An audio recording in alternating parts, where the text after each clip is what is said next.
part of Indivisible's role is to try to demystify somewhat complex processes. So I'm going to describe to you what a cave looks like. I think it's important for us to understand what it would look like for the Democrats in the Senate to surrender. The bill, as it currently exists, this MAGA funding bill, requires 60 votes in the Senate to move forward. That's why this is any kind of discussion at all.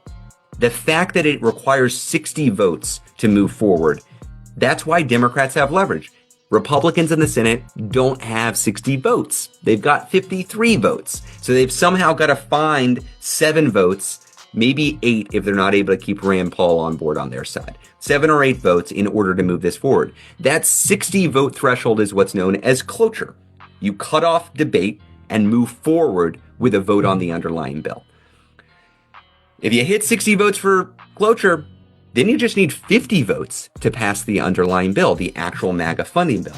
So here's what a cave would look like in realistically what it would look like. 7 or 8 Democrats would say, I oppose this bill, but I'm going to vote for cloture. And then in exchange, what John Thune and the Senate Republicans will give me is the right to vote for a clean short-term funding bill. Now,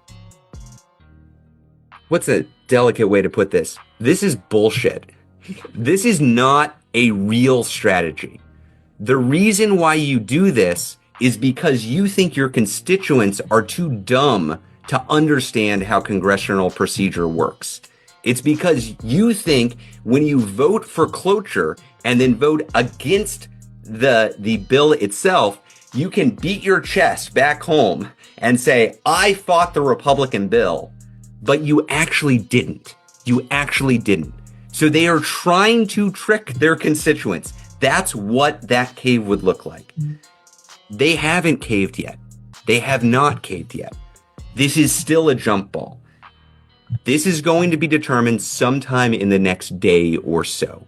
It's all coming to a head Friday night. Maybe it bleeds into the weekend. That's possible. The smart money right now is that Dems may very well cave. It's something like 60, 70% chance if you're talking to insiders right now. But nobody knows. Nobody knows.